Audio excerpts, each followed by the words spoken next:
दिन पहले माननीय सुप्रीम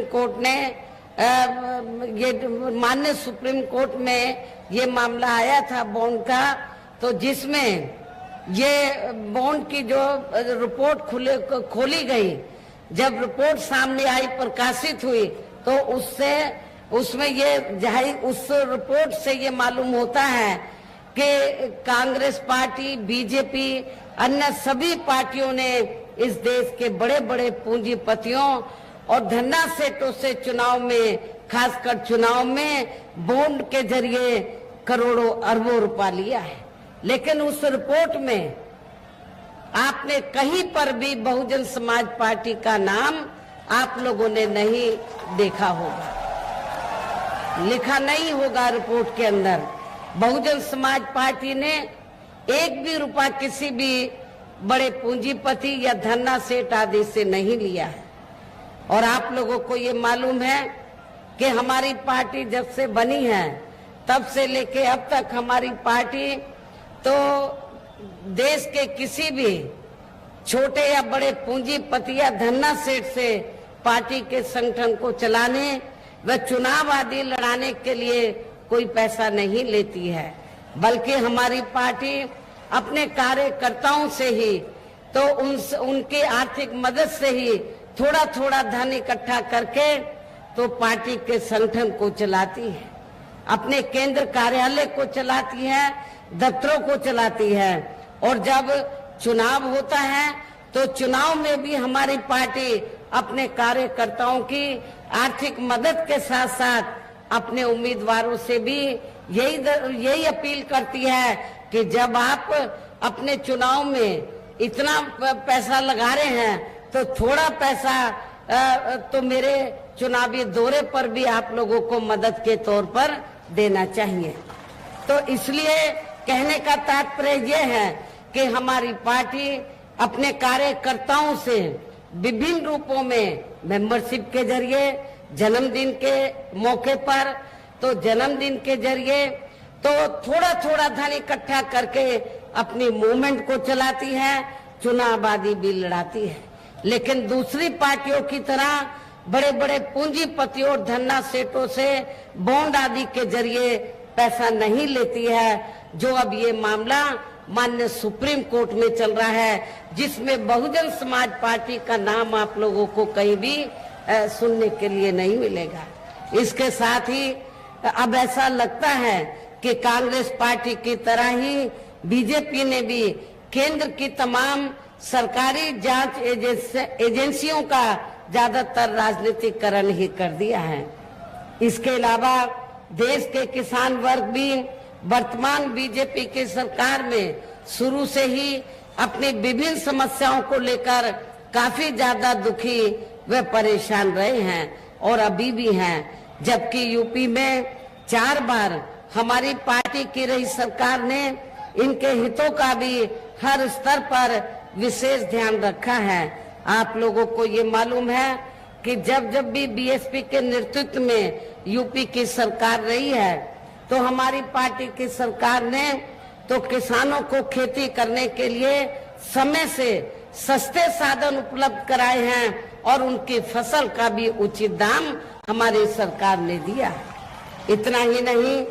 बल्कि केंद्र में पूर्व की रही कांग्रेसी सरकार की तरह ही वर्तमान भाजपा सरकार में भी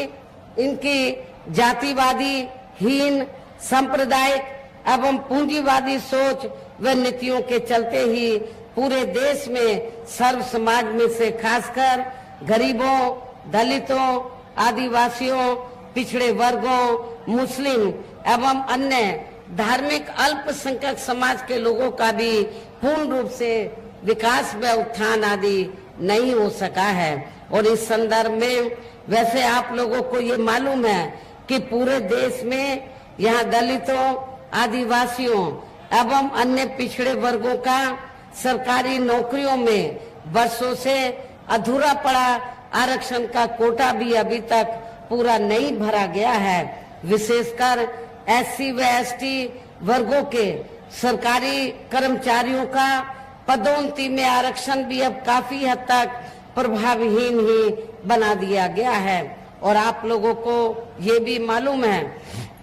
कि जब यूपी में समाजवादी पार्टी की सरकार थी तो समाजवादी पार्टी की सरकार ने SC/ST वर्गों के सरकारी कर्मचारियों का पदोन्नति में आरक्षण ही खत्म कर दिया था। सपा सरकार ने, श्री अखिलेश यादव ने तो ये पदोन्नति में आरक्षण ही खत्म कर दिया था। और इतना ही नहीं, जब इसको प्रभावी बनाने के लिए इसको जो निष्प्रभावी हो गया था, इसको प्रभावी बनाने के लिए जब ये मामला पार्लियामेंट में लाया गया, हमारी पार्टी के काफी संघर्ष के बाद इसको लेकर संशोधन विधेयक आया। लेकिन उस समय कांग्रेस सत्ता में थी, तो कांग्रेस पार्टी और बीजेपी ने अंदरूनी मिली भगत के तहत समाजवादी पार्टी को आगे करके और अन्य विरोधी पार्टियों को आगे करके तो इस बिल को पास नहीं होने दिया। और समाजवादी पार्टी के सांसदों ने तो, MPs ने तो इस विधेयक को ही संसद के अंदर फाड़ दिया था। जो आज दलितों का वोट लेने की बात करते हैं, क्या उनको आपको दलितों का वोट देना चाहिए? परम पूज्य बाबा साहब डॉक्टर भीमराव अंबेडकर ने जो आपको भारतीय संविधान में आरक्षण दिया, उसका लाभ भी ना तो कांग्रेस की हुकूमत में आपको सही से मिला है और सपा की सरकार में तो सवाल ही पैदा नहीं होता है। साथ ही केंद्र व राज्यों में भी विरोधी पार्टियों की रही सरकारों में इन सभी वर्गों को प्राइवेट सेक्टर में आरक्षण दिए जाने की व्यवस्था किए बिना ही इनकी सरकारों के ज्यादातर सरकारी कार्य अब प्राइवेट सेक्टर के जरिए ही इनके बड़े बड़े पूंजीपतियों व धन्ना सेठों आदि को ही दिए जाने के कारण अब इनको पूरे देश में आरक्षण का बहुत कम ही लाभ मिल पा रहा है। इसी प्रकार इनका अन्य और मामलों में भी शोषण व उत्पीड़न आदि होना अभी तक भी बंद नहीं हुआ है। इसके साथ साथ मुस्लिम व अन्य धार्मिक अल्पसंख्यक समाज के लोगों की भी हालत हर स्तर पर यहाँ काफी ज्यादा खराब व दयनीय ही बनी हुई है, जिसका काफी कुछ खुलासा सच्चर कमेटी की रिपोर्ट में भी किया गया है। इतना ही नहीं बल्कि पिछले कुछ वर्षों से केंद्र व अधिकांश राज्यों में भी बीजेपी व RSS की सरकारों के चलते हुए अब इनका विकास व उत्थान आदि होना भी काफी हद तक बंद सही हो गया है। आए दिन इन पर खासकर हिंदुत्व की आड़ में हो रही जुल्म जाति भी यहाँ काफी ज्यादा चरम सीमा पर पहुंच चुकी है। इनके साथ साथ अपर कास्ट समाज में से विशेषकर गरीब लोगों की भी हालत हमें कोई खास अच्छी नजर नहीं आती है। और यहाँ मैं अपर कास्ट समाज में से खासकर ब्राह्मण समाज के लोगों को ये कहना चाहती हूँ, चाहे यूपी में समाजवादी पार्टी सत्ता में रही हो या वर्तमान में भारतीय जनता पार्टी की सरकार चल रही है, इन दोनों हुकूमतों में तो अपर कास्ट समाज में से ब्राह्मण समाज का बड़े पैमाने पर शोषण किया गया है। आपके कानपुर मंडल में तो इनके साथ काफी जुल्म जाति की गई है। सपा सरकार में ऐसे अनेकों एग्जाम्पल आपको मिलेंगे जो आपके कन्नौज जिले के अंदर जो ब्राह्मण समाज के लोग थे उनके साथ बड़े पैमाने पर जुल्म जाति हुई है। अभी भी जुल्म जाति होनी बंद नहीं हुई है। इनकी गलत कृषि नीतियों के कारण किसान वर्ग भी आए दिन आंदोलित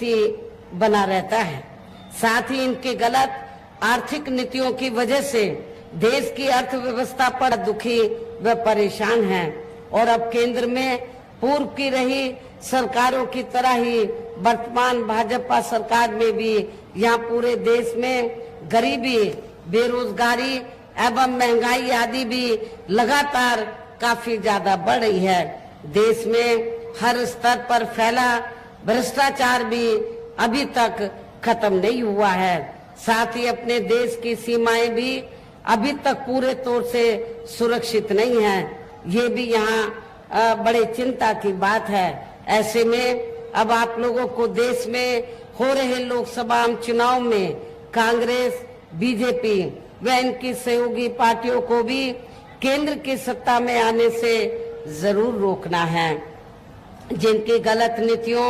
व गलत कार्य प्रणाली आदि को आप लोग काफी हद तक आजमा भी चुके हैं।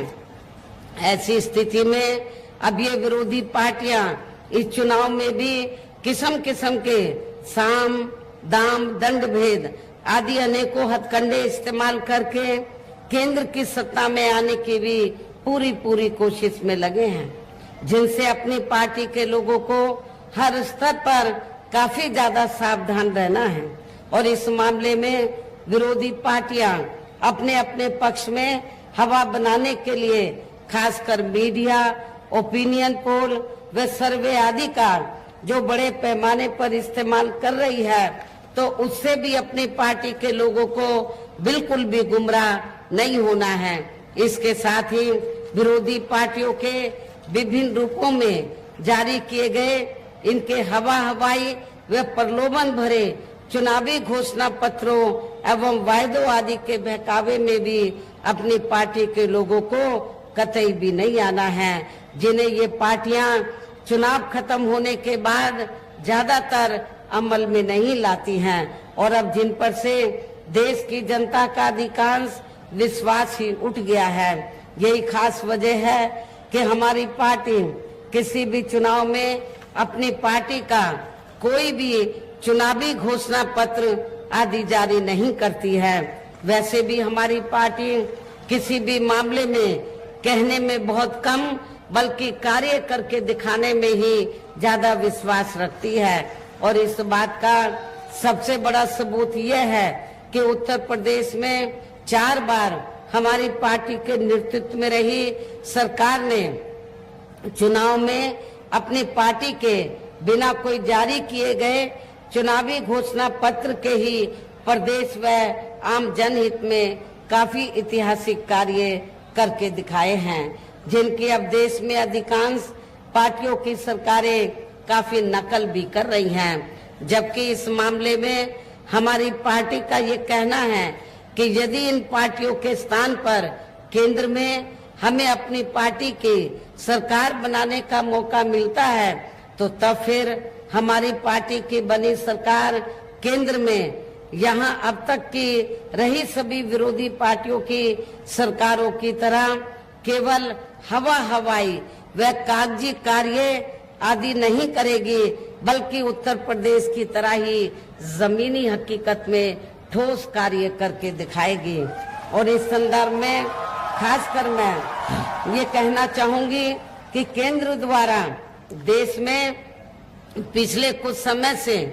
अति गरीब परिवारों को अस्थायी तौर पर फ्री में जो थोड़ी सी खाद्य सामग्री दी जा रही है, राशन आदि दिया जा रहा है, तो उससे इनका स्थायी तौर पर भला होने वाला नहीं है। इनसे जो गरीब लोग हैं इनका परमानेंट स्थायी तौर पर इनका भला होने वाला नहीं है। और इतना ही नहीं, इसके एवज में, इसके बदले में ये जो इनको फ्री में राशन दिया जाता है, जो कुछ समय से दिया जा रहा है, तो इसके एवज में